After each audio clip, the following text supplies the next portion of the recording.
Assalamualaikum warahmatullahi wabarakatuh. Alhamdulillah, wassalatu wassalamu ala rasulillah wa ala alihi wa ashabihi wa mawala. Warga persyarikatan dan umat Islam, khususnya di Sumatera Utara, yang dirahmati dan dipelihara oleh Allah Subhanahu wa Ta'ala. Pada kesempatan ini, saya ingin menyampaikan konsolidasi nasional pada tanggal 16 November 2023 di Yogyakarta. Kegiatan ini dirangkai dengan acara Milad Muhammadiyah ke-111 di Sportorium Universitas Muhammadiyah Yogyakarta. Ada dua hal yang dibicarakan di dalam konsolidasi itu. Pertama, bagaimana mengimplementasikan netralitas Muhammadiyah dalam menghadapi pemilu tanggal 14 Februari 2024. Dan yang kedua, untuk melihat sejauh mana wilayah-wilayah telah melaksanakan 8 program unggulan sebagai keputusan dari Muktamar Muhammadiyah ke-48 di Surakarta. Netralitas Muhammadiyah,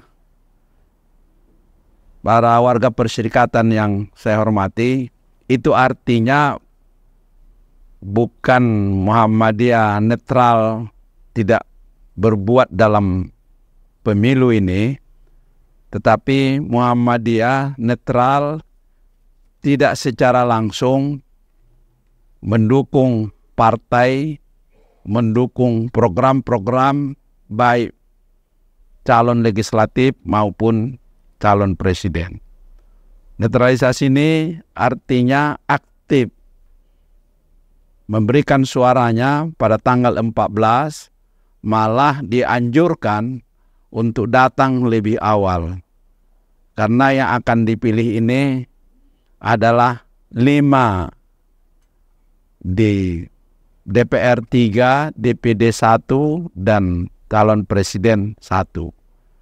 Jadi kalau satu TPS itu ada 200 orang, 5 lembar suara yang akan dilihat, maka itu diperkirakan akan bisa selesainya di atas jam 1 atau jam 2. Karena itu, marilah warga persyarikatan datang ke TPS lebih cepat, suasana belum panas, sehingga Muhammadiyah sebagai bahagian dari anak bangsa ini, yang dalam putusan Muktamar tahun 48 dijelaskan bahwa Muhammadiyah memiliki program kebangsaan. Wujud dari kecintaan kepada kebangsaan ini adalah memilih pemimpinnya sebagaimana yang dipahami oleh warga persyarikatan yang terbaik, tentu dengan program-program yang ditawarkan oleh para calon. Bahkan yang kedua yang ingin saya sampaikan adalah 8 program unggulan pada periode ini 2022 sampai 2027. Program yang pertama itu adalah peneguhan paham Islam dan ideologi Muhammadiyah di semua tingkatan persyarikatan.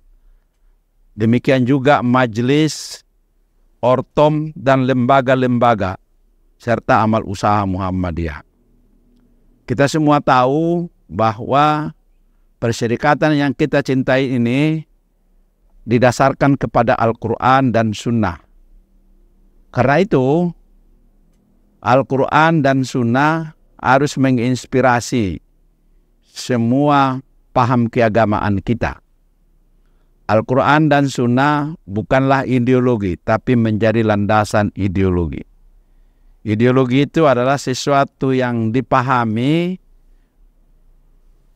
yang dianggap benar, kemudian ada usaha yang secara bersengaja, sistematis, serta bersama-sama untuk mewujudkannya baik di dalam amal usaha maupun kegiatan-kegiatan.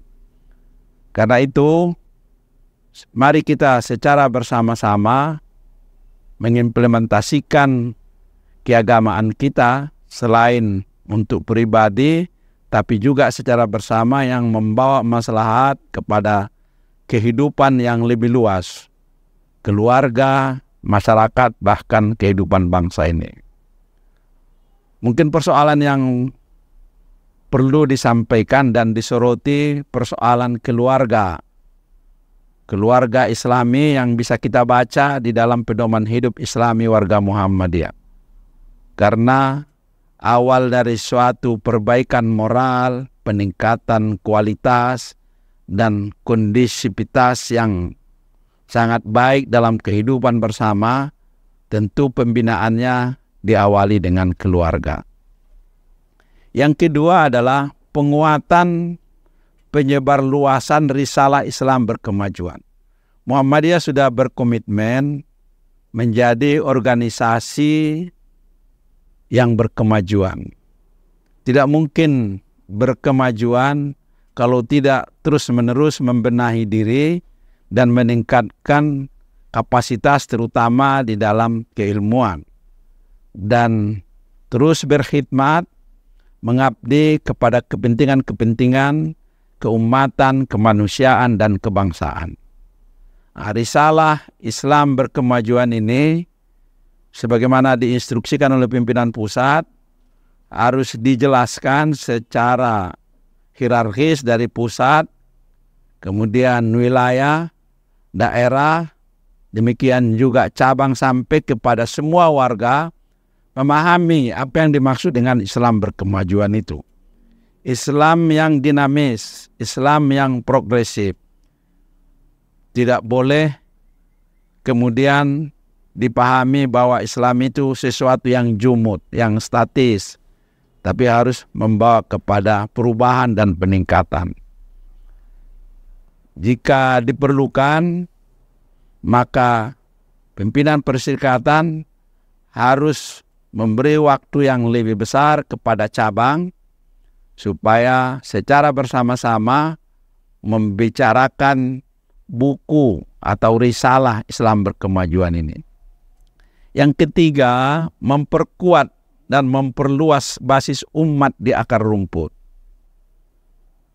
Ada kecenderungan bahwa yang disebut dengan kemajuan itu selalu pada masyarakat perkotaan, pada masyarakat yang memiliki tingkat pendidikan lebih baik. Akhirnya masyarakat yang berada di akar rumput, di pedesaan, di ranting-ranting Muhammadiyah, itu harus mendapat perhatian yang tidak boleh terlupakan, bahkan harus lebih serius. Dalam musyawarah nasional, LPCR, Lembaga Pengembangan Cabang dan Ranting, sudah diambil kesepakatan supaya ada peningkatan yang secara sistematis, terencana untuk mengembangkan cabang dan ranting ini. Karena sesungguhnya anggota Muhammadiyah itu berada di cabang dan di ranting itu. Karena itu ini perlu terus dikembangkan. Yang keempat adalah mengembangkan amal usaha unggulan. Memang di satu sisi kita senang amal usaha Muhammadiyah itu semakin lama semakin bertambah dan berkembang. Tapi dibandingkan dengan perkembangan dan kemajuan yang dihadapi oleh masyarakat, baik secara global, regional maupun lokal, masih terdapat amal usaha Muhammadiyah yang sulit berkembang.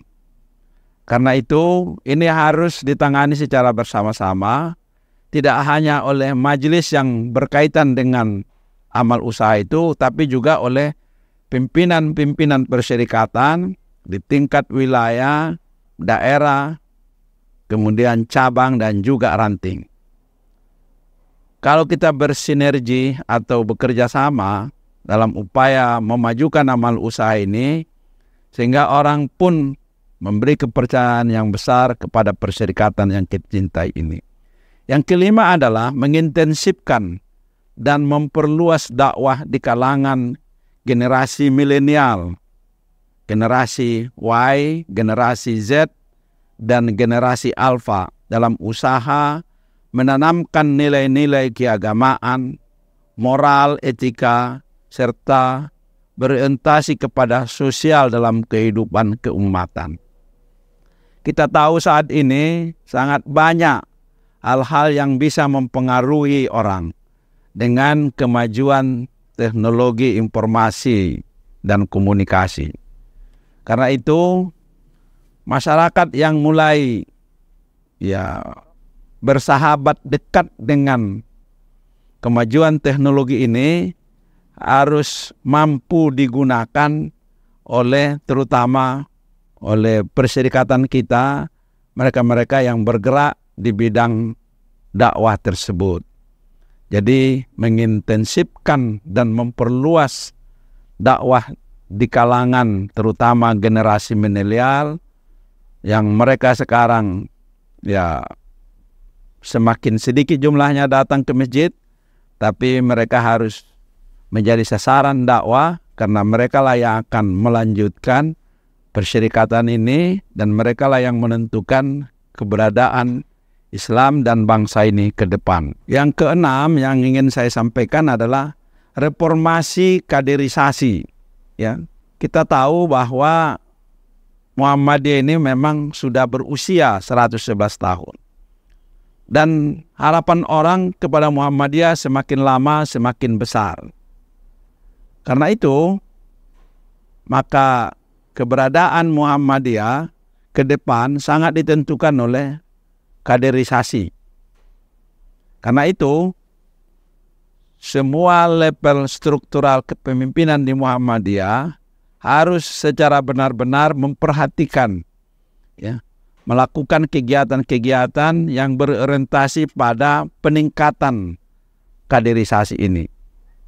Karena keberadaan dan tujuan Muhammadiyah yang begitu ideal tidak bisa diselesaikan dalam 1-2 generasi.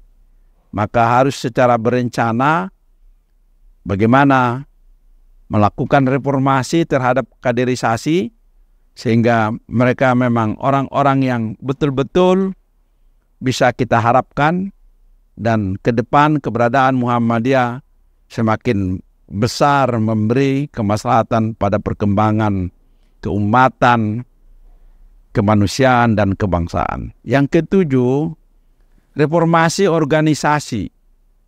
Yang lebih spesifik adalah digitalisasi sistem organisasi. Sehingga keberadaan gerak Muhammadiyah berlangsung secara profesional, maju, dan modern. Di banyak tempat di PDM, apalagi di cabang, kantornya di tingkat PDM semua sudah ada gedung dakwah. Di tingkat cabang, beberapa cabang kita sudah ada kantor-kantornya. Tapi penggunaan IT, terutama tadi digitalisasi ini masih lemah. Padahal ini salah satu efektivitas dan efisiensi yang paling efektif untuk menyebarluaskan informasi.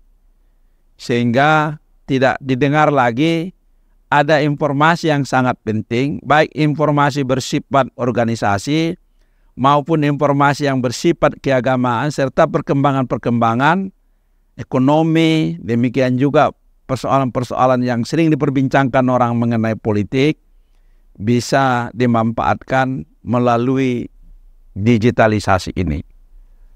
Ini akan kita buat nanti melalui majelis pustaka dan informasi sehingga semakin banyak warga kita yang lebih terampil dalam rangka penggunaan digitalisasi ini. Yang terakhir atau yang kedelapan adalah memperluas dan melembagakan internasionalisasi Muhammadiyah. Kita tahu selama ini bahwa bangsa kita atau umat Islam di Indonesia terus-menerus sejak dari dulu mengimport berbagai ideologi keislaman, juga ideologi-ideologi yang sekuler atau yang berhubungan dengan kehidupan umur duniawiya. Muhammadiyah memiliki potensi yang bisa dikembangkan secara internasional, secara global. Contohnya dalam memahami Islam yang moderat atau yang wasatiyah itu. Dan ternyata diminati oleh banyak ahli sebagai sesuatu hal yang menarik yang diberikan oleh Muhammadiyah. Ini kelihatan dengan pertumbuhan pimpinan cabang istimewa Muhammadiyah dan Aisyah di beberapa kota di dunia ini semakin hari semakin bertambah. Sehingga apa yang sering kita sebut Islam akan membawa rahmat kepada sekalian alam ini, maka Muhammadiyah harus mengambil peran dalam upaya menjadikan Islam sebagai rahmat bagi seluruh kehidupan manusia, tidak hanya di Indonesia tapi juga sampai ke mancanegara.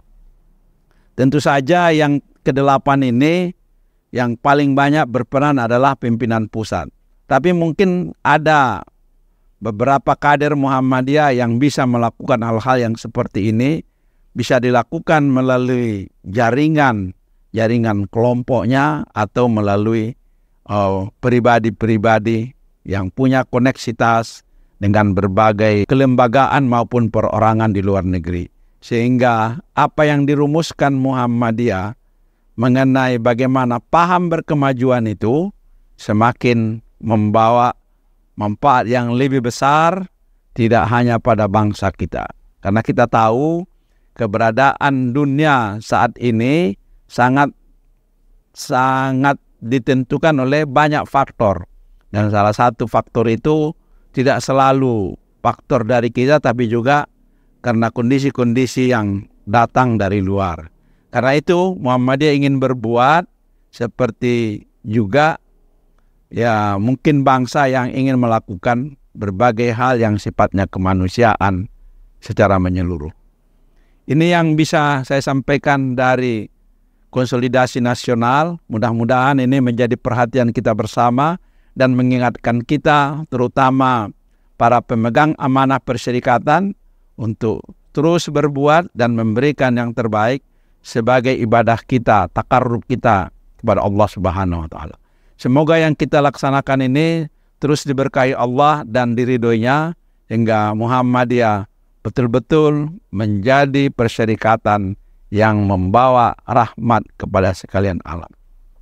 Demikian saja, nasrun minallah wa fathun qarib wa basyiril mu'minin. Wassalamualaikum warahmatullahi wabarakatuh.